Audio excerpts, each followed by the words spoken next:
আসসালামু আলাইকুম। কথা নাহিয়ান স্বাগত জানাচ্ছি এনটিভির মধ্যরাতের খবরে। ক্রাউন সিমেন্ট শিরোনাম দেখছিলেন, এবার নিয়ে যাব পুরো খবরে।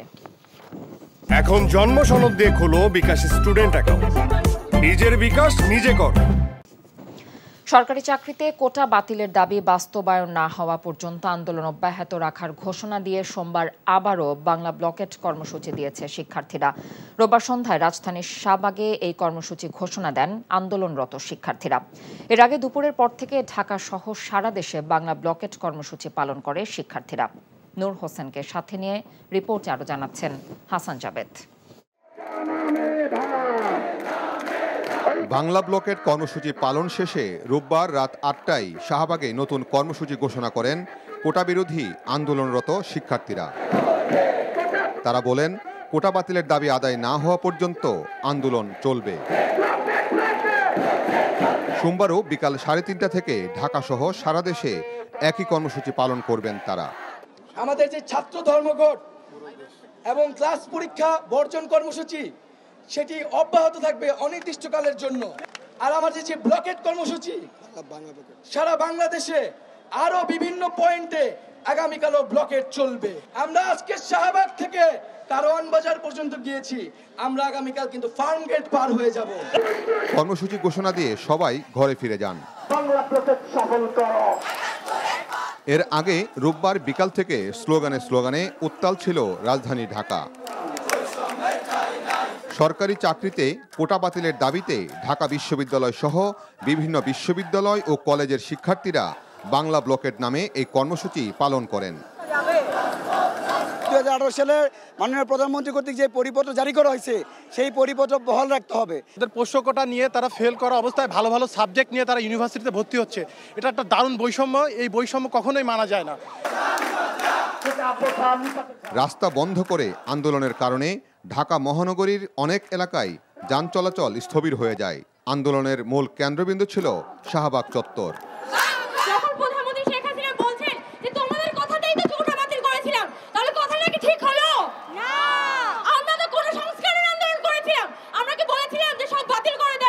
আমরা চাই সারা বাংলার যত মেধাবী ছাত্রছাত্রী আছে সবাই সমান সুযোগ সুবিধা পাক। ঢাকার বাইরেও সড়ক মহাসড়ক অবরোধ করেন বিভিন্ন বিশ্ববিদ্যালয়ের শিক্ষার্থীরা। জাহাঙ্গীরনগর বিশ্ববিদ্যালয়ের শিক্ষার্থীরা ঢাকা আরিচা মহাসড়ক অবরোধ করেন। তীব্র যানজটে নাকাল হন দূরপাল্লার যাত্রীরা। বরিশাল বিশ্ববিদ্যালয়ের শিক্ষার্থীরাও বরিশাল ঢাকা মহাসড়ক অবরোধ করে বিক্ষোভ করেন। বিক্ষোভ হয়েছে রাজশাহী বিশ্ববিদ্যালয়েও, সেখানেও কোটা বাতিলের দাবি করেন আন্দোলনকারীরা। এছাড়া চট্টগ্রাম, খুলনা, কুমিল্লা সহ দেশের অন্যান্য স্থানেও কোটা বাতিলের দাবিতে শিক্ষার্থীরা ব্লকেট দেন। Hasan Javed, NTV news, Dhaka.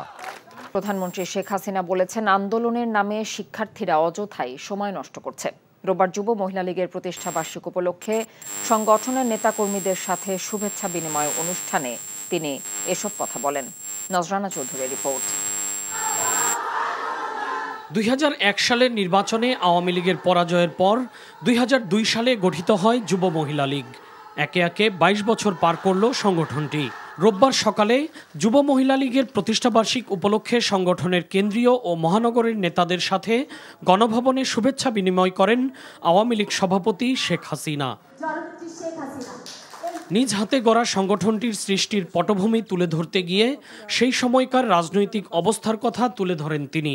BNP সেই 2001-এর পর যেভাবে অত্যাচার নির্যাতন করেছিল আমাদের যুব মহিলা লোকের উপরে, এগুলো মানুষের সামনে তুলে ধরে ওদের বিভৎস চেহারাটা, ওদের জঙ্গির চেহারা, ওদের সন্ত্রাসী চেহারাটাও মানুষের সামনে তুলে ধরতে হবে যে এরা কোনো মানুষের জাত না, এরা দেশকেও ভালোবাসে না, মানুষকেও ভালোবাসে না, মানুষের কোনো উন্নতি চায় না। আদালতের রায়ের পর কোটা আন্দোলনের কোনো যৌক্তিকতা নেই উল্লেখ করে সরকার প্রধান বলেন, শিক্ষার্থীরা পড়াশোনা না করে অযথা সময় নষ্ট করছে। অতীতে যারা কোটা বিরোধী আন্দোলন করেছে, কোটা বাতিলের পর তাদের কয়জন সরকারি চাকুরি পেয়েছেন সেই প্রশ্নও রাখেন শেখ হাসিনা। আগে যেখানে কোটা থাকতে মেয়েরা যে পরিমাণ সুযোগ পেত সেই পরিমাণ সুযোগ কিন্তু এই কয়েক বছরে আর পায়নি, এটা হলো বাস্তবতা।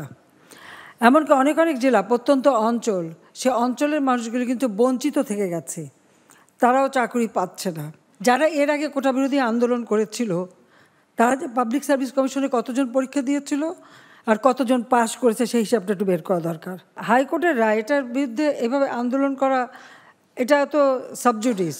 আজকে আন্দোলনের নামে যেটা আবার করা হচ্ছে, পড়াশোনার সময় নষ্ট করা, এটারও কোনো যৌক্তিকতা আছে বলে আমি মনে করি না। যুব মহিলা লীগ সহ রাজনৈতিক নেতাকর্মীদের সর্বজনীন পেনশন স্কিমে যুক্ত হওয়ার আহ্বান জানান আওয়ামী লীগ সভাপতি। হাইকোর্ট ইতিমধ্যে নজরানা চৌধুরী, এনটিভি নিউজ, ঢাকা। এখন জন্ম সনদ দিয়ে খোলো বিকাশ স্টুডেন্ট অ্যাকাউন্ট। নিজের বিকাশ নিজে কর। তিস্তা প্রকল্পে ভারত ও চীন একসঙ্গে কাজ করতে রাজি বলে জানিয়েছেন দুর্যোগ ব্যবস্থাপনা ও ত্রাণ প্রতিমন্ত্রী মহিবুর রহমান। রোববার দুপুরে সচিবালয়ে দেশের বিভিন্ন স্থানে সৃষ্ট বন্যা পরিস্থিতি নিয়ে আন্তঃমন্ত্রণালয়ের সভা শেষে সাংবাদিকদের প্রশ্নের জবাবে তিনি একথা জানান। এখন পর্যন্ত বন্যা দুর্গত 18টি জেলায় 21,700 মেট্রিক টন চাল, নগদ 5,47,00,000 টাকা, 65,500 প্যাকেট শুকনা অন্যান্য খাবার এবং গোখাদ্য বাবদ 40 লাখ ও শিশু খাদ্যের জন্য 40 লাখ টাকা বরাদ্দ দেওয়া হয়েছে বলেও জানিয়েছেন প্রতিমন্ত্রী। এখন পর্যন্ত প্রাপ্ত তথ্যানুযায়ী 18টি জেলায় ক্ষতিগ্রস্ত মানুষের সংখ্যা প্রায় 20 লাখ বলেও জানান মহিবুর রহমান। তাদের পুনর্বাসন সহ ঘূর্ণিঝড় রেমালের ক্ষয়ক্ষতি কাটিয়ে উঠতেও সব ধরনের পদক্ষেপ নেওয়া হয়েছে এবং সরকারের সহযোগিতা অব্যাহত আছে বলে এ সময় জানিয়েছেন তিনি। সর্বজনীন পেনশন ব্যবস্থা প্রত্যয় স্কিম বাতিলের দাবিতে রোববারও কর্মবিরতি পালন করেছেন দেশের সব পাবলিক বিশ্ববিদ্যালয়ের শিক্ষকরা। বিশ্ববিদ্যালয়ের ক্লাস পরীক্ষা সহ দাপ্তরিক সব কার্যক্রম থেকে নিজেদের বিরত রেখেছেন তারা। শিক্ষক কর্মকর্তা কর্মচারীদের কর্মবিরতিতে দেশের পাবলিক বিশ্ববিদ্যালয়গুলোতে 1 সপ্তাহ ধরে অচলাবস্থা বিরাজ করছে। শ্রেণীকক্ষগুলোতে ঝুলছে তালা। ঢাকা বিশ্ববিদ্যালয় ক্যাম্পাস এলাকায় অবস্থান নেন শিক্ষকরা। এ সময় শিক্ষক নেতারা সরকার ঘোষিত প্রত্যয় স্কিম বৈষম্যমূলক দাবি করে বলেন, এই স্কিমের আওতায় এনে তাদের জিম্মি করা হচ্ছে। যে কোনো আন্দোলনে বিভ্রান্তি ছড়ানো হয়, তবে এই বিভ্রান্তিতে ঢাকা বিশ্ববিদ্যালয় সহ কোন বিশ্ববিদ্যালয় শিক্ষক সমাজ বিভ্রান্ত হয় না, হবে না, অতীতে হয়নি। এখন জন্ম সনদ দিয়ে খোলো বিকাশ স্টুডেন্ট অ্যাকাউন্ট। নিজের বিকাশ নিজে কর। মন্ত্রী সচিব সহ মন্ত্রণালয়ের কর্মকর্তারা সৎ থাকলে দুর্নীতি হবার সুযোগ কম জানিয়ে সড়ক পরিবহন ও সেতু মন্ত্রী ওবায়দুল কাদের বলেছেন, দুর্নীতির জন্য যে মূল্য দিতে হয় তা সরকারের জন্য দুর্ভাগ্যের।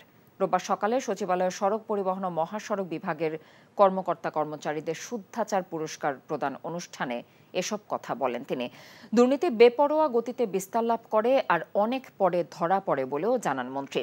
সরকার সিদ্ধান্ত নিলে সরকারি কর্মকর্তারা সম্পদের হিসাব দেবেন বলেও জানান মন্ত্রী। আন্দোলনে ব্যর্থ হয়ে বিএনপি ও সমমনা দল শিক্ষকদের পেনশন ও কোটায় ভর করে আন্দোলনের দিবার স্বপ্ন দেখছে বলেও জানিয়েছেন ওবায়দুল কাদের। এই সংকটের দ্রুত সমাধান মিলবে বলেও জানান তিনি। সম্প্রতি মেঘনা, গোমতী ও কাঁচপুর 3 সেতু নির্মাণে 1,100 কোটি টাকা সাশ্রয় হয়েছে জানিয়ে ওবায়দুল কাদের বলেন, মেগা প্রজেক্টে এখন মেগা দুর্নীতি নয়, মেগা সাশ্রয় হয়। সচিব, প্রধান কর্মকর্তারা আমরা যদি সৎ থাকি তাহলে এখানে দুর্নীতি হওয়ার সুযোগ কম। বেপরোয়া গতিতে অনেকেরই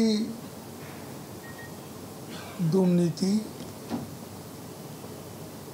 বিস্তার লাভ করে, ধরা পড়ে অনেক পরে।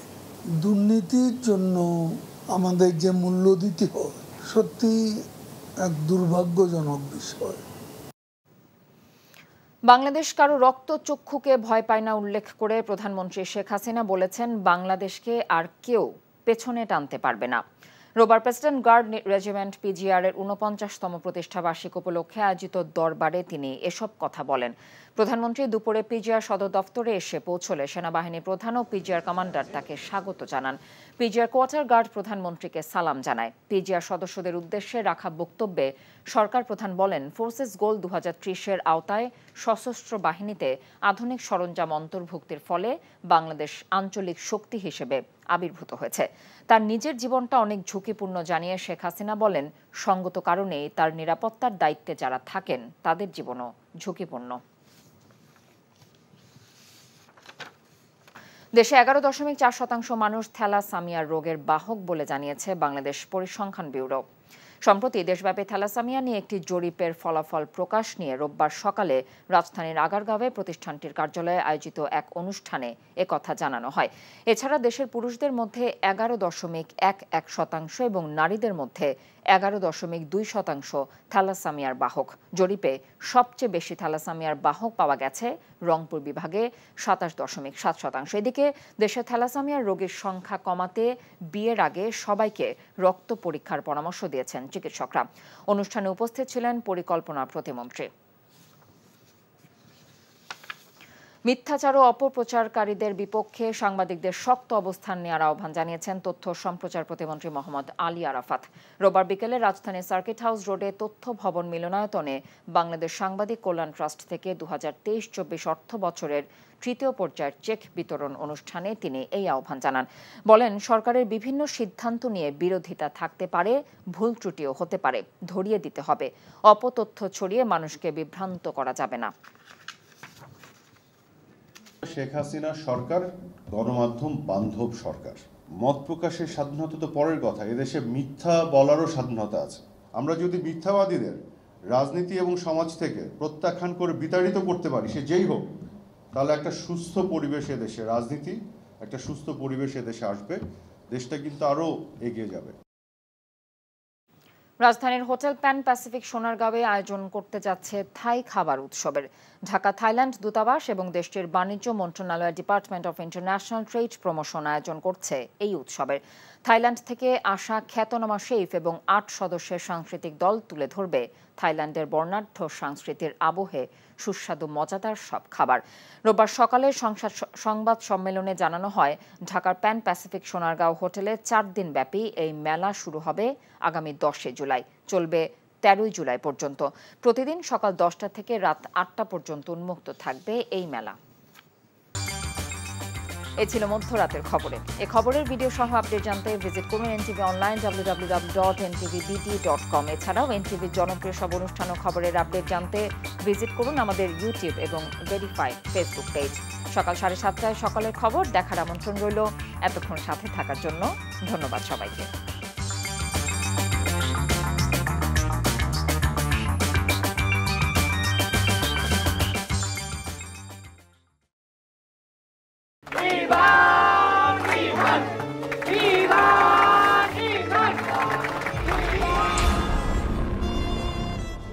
তুমি নিজের জীবনটা শেষ করলে, সাথে আমারটাও শেষ করে দিয়ে গেলে।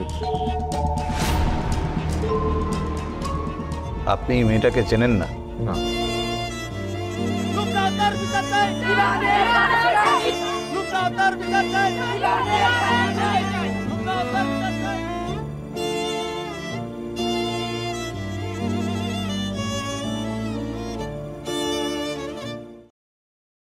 এখন জন্ম সনদ দিয়ে খোলো বিকাশ স্টুডেন্ট অ্যাকাউন্ট। নিজের বিকাশ নিজে কর।